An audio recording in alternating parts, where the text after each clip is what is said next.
What's up, everybody? Hope you're doing well. Hopefully the backlighting is not too bad here. I was coming out here to the little outside growing area, if you will, and I have a bloom here in the center of the screen, and I thought it'd be a good opportunity to tell you about this amazing carnivorous plant.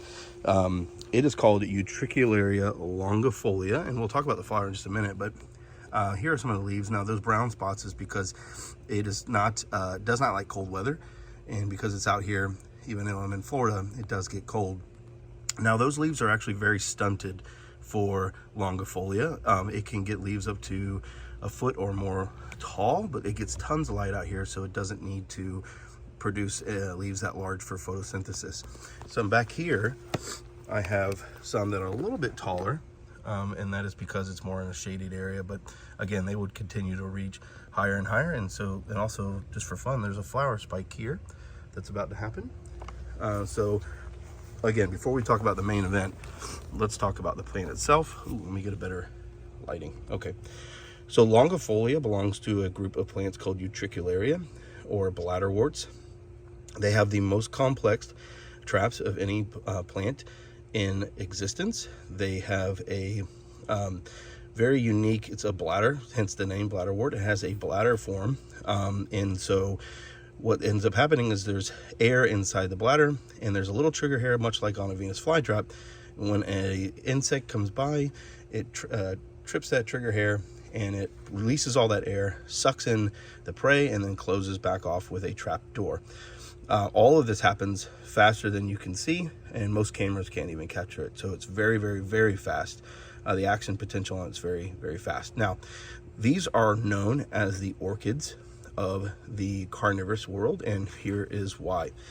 This is a relatively small flower on Utricularia longifolia. They can get much larger than this, but they're absolutely gorgeous. Now, the lighting is a little difficult to show here, but very, very beautiful. And what is key about these is they will always have a little spike. Well, I shouldn't say always, but most of the time they'll have a little spur there, and then back here is where they get pollinated. But absolutely gorgeous plants. Now, again, these will get quite tall, and they are very, very, very hardy and invasive. Now, I have not put any of them in this bog, and as you can see, they are growing all over the place. So you do want to keep that in mind if you do decide to grow them, that they will take over an area if allowed to, and they do this by producing stolons underneath the soil and then also in the water, that will then produce traps. And let's see if I can pull this out. See down there, all those that look like roots are actually stolons reaching, and then it's very hard to see, but see those little tiny bumps looking thing, white bumps, everything, those are the bladders. Now, Utricularia longifolia has some of the largest bladders. There are certainly some that are larger, like Magna, but they do produce some of the largest traps, and so they're a little fun to have, or a lot of fun to have, rather.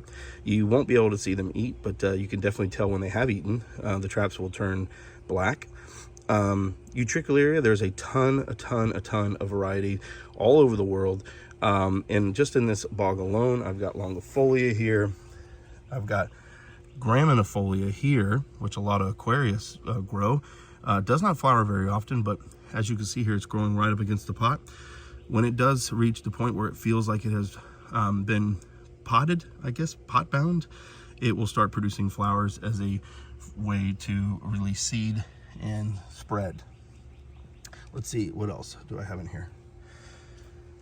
Right here I've got some more bisquamata, I believe. There's a ton of variety.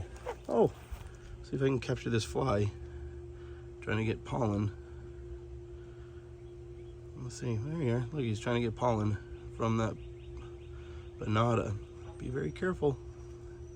Anyways, a little loss of focus there, but amazing plants. These plants will grow both subaquatically and also enjoy just a regular peat moss. You can put them basically anywhere. I have it in my grow tent growing in just a fish tank that's basically just 100% peat moss. It's mainly aquatic at this point, and it still grows like crazy. They do like a 50-50 if you want to do peat perlite mix, but again, they will grow in anything. Sphagnum moss, peat moss, you name it, they will grow in it.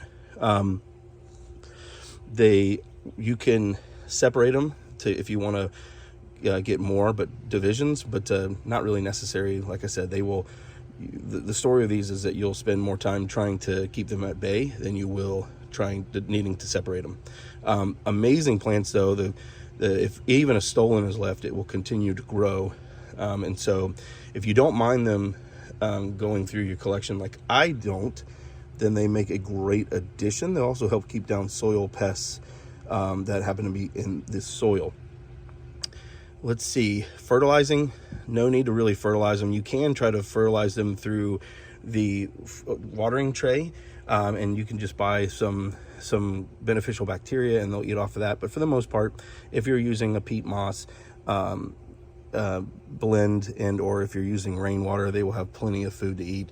So very low maintenance. You can foliar feed them, but I don't really recommend. They don't seem to like it very much, and the flowers definitely don't. I've tried it and the flowers have been burned up immediately. But yeah, just wanted to show that they don't bloom very often, and so when you do catch bloom, I wanted to share that with you.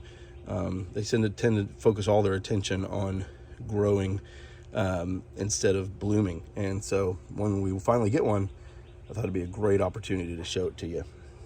I just wish with the backlighting I could get it to focus. But everything in here is blooming like crazy.